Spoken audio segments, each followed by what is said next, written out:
아멘. 오늘도 기도의 제목을 가지고 주님 앞에 예물을 드리신 성도님이 계십니다. 최두현 장로님, 은혜의 주님, 국내 선교에 준비하는 모든 과정 속에 지혜와 분별력을 주시어 주님의 계획 안에 이루어지게 하시고 합력하여 선을 이루시는 하나님을 체험케 하옵소서. 아멘. 우리 교회 선교 가운데 주가 일하여 주시고 더 많은 영혼 세우고 살리는 일에 쓰임받을 수 있도록 우리 교회를 세우시고 축복해 주실 줄로 믿습니다. 기도하겠습니다.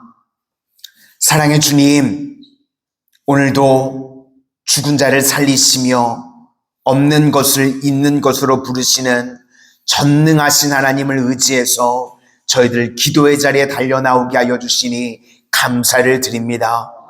오늘 저희들 삶에도 막힌 것들이 뚫려지게 하여 주시고 불치병도 고쳐주시고 두려움과 염려가 다 제하여지게 하여 주시고 은혜와 응답의 축복의 시간만이 되게 하여 주시옵소서. 예수님 이름으로 기도드립니다. 아멘. 오늘은 크고 은밀한 일이라는 제목으로 하나님의 말씀 증거하도록 하겠습니다. 우리가 성경 말씀을 읽을 때 이 문맥 속에서 읽어야 제대로 해석을 할 수가 있습니다. 그런데 문맥을 다 떠나서 이 단절된 구절만 뽑아서 읽으면 때로는 이 본문의 말씀이 오해가 될 때도 있습니다. 보통 오늘 예레미야 33장 3절의 말씀을 사람들이 되게 좋아합니다. 그래서 제목도 붙입니다. 333 기도. 예레미야 33장 3절. 그래서 333 기도. 그래서 부르짖으면 응답하겠고 크고 은밀한 일을 보여주신다. 그런데 사실은 이 맥락이랑은 조금 다른 것 같습니다. 그래서 오늘은 이 내용을 좀 중심으로 살펴보기를 원합니다. 먼저 1절을 보시면 시위대들의 예레미야가 갇혀 있다고 나오는데 32장과 연결되어져 있는 겁니다. 시드기야 왕 10년 때라고 그랬습니다. 시드기야 마지막 20대 왕이요. 전체 11년을 다스렸습니다. 그러니까 이제 이스라엘이 망하기 1년 전입니다. 이제는 다른 데는 다 망하고요. 예루살렘 성만 하나 남아서 포위가 되어져 있는 상황입니다. 그런데 예루살렘 성도 포위가 되어져 있는데 예레미야가 항복하라고 하는 얘기가 듣기 싫어가지고 예레미야 선지자를 감옥에까지 집어넣습니다. 그러니까 이제 상황이요. 외부로는 막혀있고 말씀을 들을 수 있는 통로까지도 막힌 겁니다. 그러니까 시드기야 왕이 바보짓을 한 겁니다. 그때 하나님께서 주시는 첫 번째 말씀이 아나돗의 밭을 사라. 지금 너희들 망하는 것 같이 보이지만 반드시 내가 다시 돌아오게 하겠다. 이것이 첫 번째 주시는 메시지였습니다. 이제 두 번째 메시지가 33장의 내용입니다. 우리 1절부터 3절까지 다시 한번 보시도록 하겠습니다. 1절부터 3절까지입니다. 시작. 예레미야가 아직 시위대들에 갇혀 있을 때에 여호와의 말씀이 그에게 두 번째로 임하니라. 이르시되 이를 행하시는 여호와, 그것을 만들며 성취하시는 여호와, 그의 이름을 여호와라는 이가 이와 같이 이르시도다. 너는 내게 부르짖으라. 내가 내게 응답하겠고 내가 알지 못하는 크고 은밀한 일을 내게 보이리라. 아멘.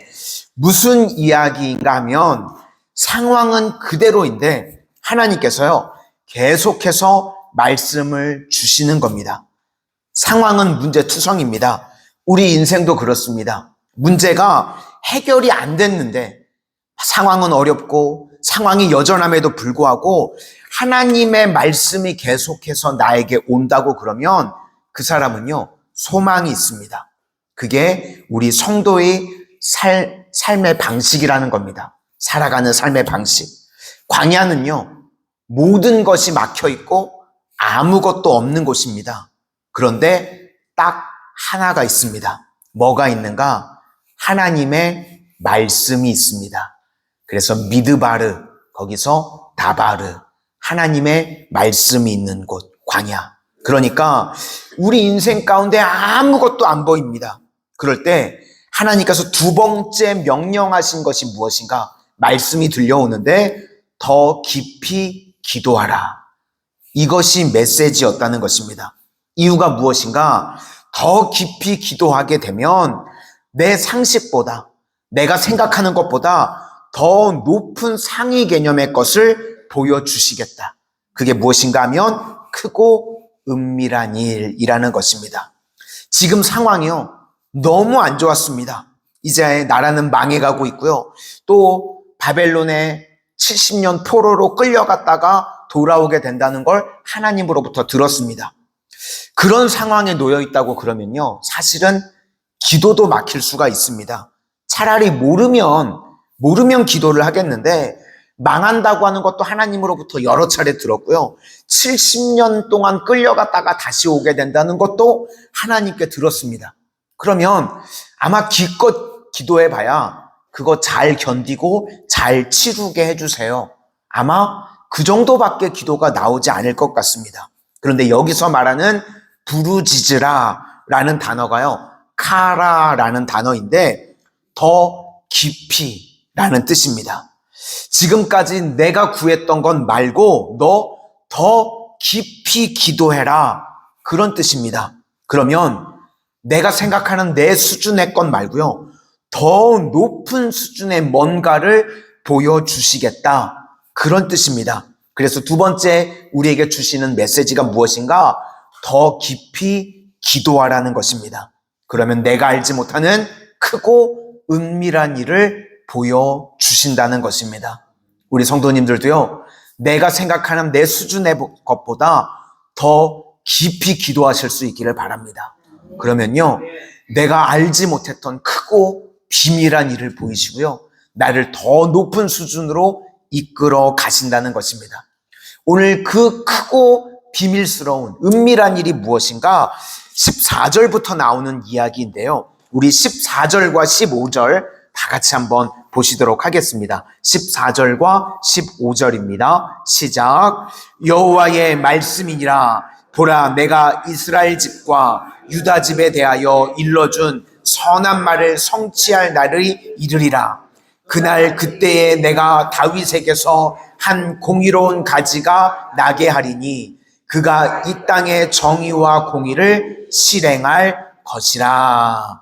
그 크고 은밀한 일이 무엇인가 하면 계속 기도했더니 다윗에게서 한 공의로운 가지가 나게 할 것이다. 이게 무엇인가? 메시아 되시는 예수님이 오신다는 것입니다. 그러니까 지금 고난 가운데 있는 예레미야에게요, 지금 고난의 상황을 넘어서서 포로로 돌아오는 정도, 그 정도가 아니라 더 멀리를 주님께서 말씀하십니다. 예수님이 메시아로 오실 것이다. 마태복음 2장 23절 말씀을 보시면 이런 말씀이 나옵니다. 예수님이 어렸을 때요, 2살 이하를 다 죽여버려서 애굽으로 피난을 갔다가 돌아오셨습니다. 그래서 나사렛에서 사신다는 이야기가 나옵니다. 마태복음 2장 23절 말씀에 나사렛이란 동네에 가서 사니 이는 선지자로 하신 말씀에 나사렛 사람이라 칭하리라 하심을 이루려 함이로라. 그러니까 약속과 성취죠. 나사렛 사람이라는 이것을 칭함을 이루려고 하나님께서 갔다가 오게 하셨다는 겁니다. 그러면 우리가 구약을 읽어보는데요, 도대체 나사렛 사람이라 칭하리라, 이런 예언을 누가 했는가? 어떤 선지자가 이렇게 나사렛 사람이라 칭하리라 이렇게 예언을 했는가? 이게 무슨 뜻과 똑같은가 하면요, 히브리 단어 가운데 가지, 연한 순, 싹, 이걸 이 구약에서 넷제르라고 합니다. 넷제르, 가지, 연한 순. 이 넷제르라고 하는 발음이요, 신약에 와서 뭐라고 바뀌는가 하면 나사렛이라고 바뀝니다. 그러니까 구약에서 예수님을 넷제르라고 칭했다는 겁니다. 다윗의, 오늘 본문에 나오는 다윗의 의로운 가지, 이게 넷제르. 그리고 신약에 오면 나사렛. 그러니까 예수님이요, 다윗의 의로운 가지로 오셨다는 겁니다.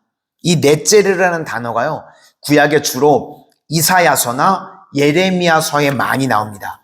마태복음 2장 23절에 보시면 거기 난해주에 이사야 11장 1절이라고 써 있습니다. 이사야 11장 1절에 이새의 줄기에서 한 싹이 나며, 이게 넷제르, 그 뿌리에서 한 가지가 나서 결실할 것이요. 여기서 가지가 넷제르.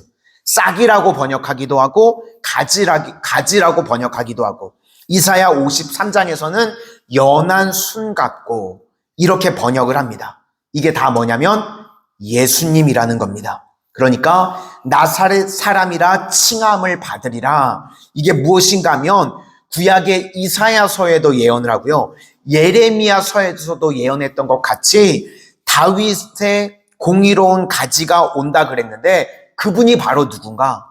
예수님이라는 겁니다. 그런 뜻이 이 구약에서 이제 넷제르가 나사렛이 된 겁니다. 그러니까 지금 하나님께서요, 예레미야에게 더 깊이 기도하라고 하셔서 뭘 이제 보여주시는가? 너 더 기도하면, 너 포로되고 항복하면 돌아올 것이다. 그 정도만 예언하는 것이 아니라 너 더한 것도 예언하게 될 거야. 장차 나사렛 예수 그리스도 메시아가 오신다는 것을, 다윗의 한 가지가 온다는 것까지도 예언하게 만드셨다는 것입니다. 오늘 새벽에 나와서 기도하는 우리 성도님들도 더 깊이 기도하실 수 있기를 소망합니다. 그러면 내 눈앞에 보이는 문제만 내 문제를 해결받을 뿐만 아니라 영의 세계가 열려서요, 더 크고 은밀한 일도 보이시는 은혜의 놀라운 체험이 우리 성도님들 삶 가운데 임하게 될 줄로 믿습니다. 그래서 기도해서 내 당장의 문제뿐만 아니라 더 크고 은밀한 일까지도 보게 되는 우리 모든 성도님들 다 되시기를 주의 이름으로 축원합니다. 기도하겠습니다. 사랑의 주님, 오늘 예레미야에게 더 깊이 기도하라고 말씀하시고 더 깊이 기도할 때에 지금 당장의 문제뿐만 아니라 크고 은밀한 일, 나사렛 예수 그리스도의 오심까지도 예언하게 하셨던 것을 우리가 말씀을 통해서 기억합니다. 오늘 우리 성도님들도 주님 앞에 더 깊이 기도하게 하여 주셔서 내 삶의 문제가 해결되고 고침받을 뿐만 아니라 그 너머에 더 크고 은밀한 일까지도 바라볼 수 있는 하나님 영적 예레미야가 되어지는 은혜의 역사가 임하게 하여 주시옵소서. 예수님 이름으로 기도드립니다.